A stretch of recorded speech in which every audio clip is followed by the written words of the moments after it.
svetla. One dosadne vile. Otkako sam došao u ljudski svet, koža mi je postala tako vlažna. Suva pustinska klima mi najviše odgovara. Ova ljudskost mi kvari frizuru. Marconi, zašto se onda ne otarasiš tih dosadnjakovićki? Naravno, profesore. Kreni, Marconi. U redu.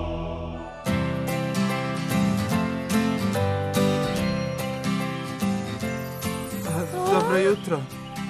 Ako se ne varam, tvoja mušterija je rekla da će povesti devojku, jel da? Tvoja mušterija je rekla da će povesti dečka... Nemoj mi reći! Ja sam Uroš, drago mi je. A ja se zovem Lisa. To znači... Da su oni zajedno!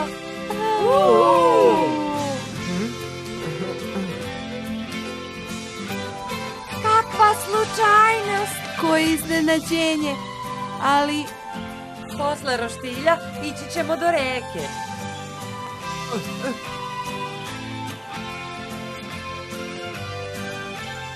Uroše, seci to brže malo. U redu.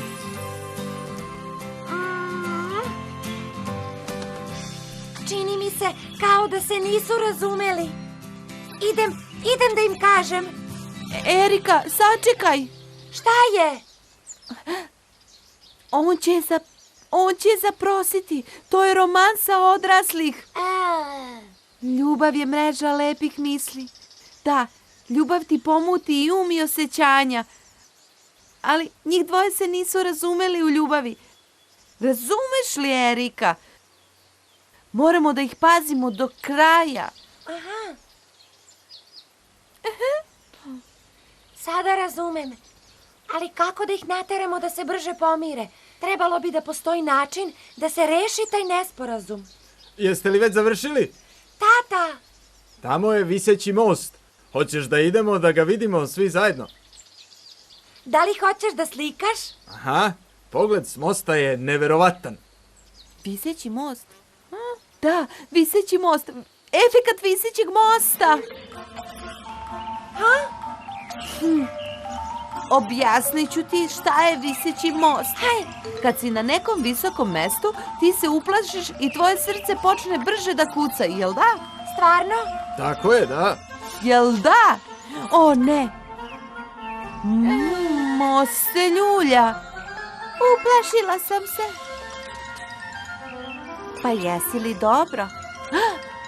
Ovo lupanje srca, nemoj mi reći, ljubav. I onda će se njih dvoje zaljubiti. Ti si tako interesantna, Teodora. Eto, to je Teodora. Potpuno je u pravu, znaš? Stvarno? U svakom slučaju, lupanje srca u strahu bit će kao lupanje srca iz ljubavi. Pa da, to ćemo iskoristiti da se pomire njih dvoje, jel da? Da. Tata, molim te, pozovi Uroša i Lisu. Hajde, brzo ih pozovi.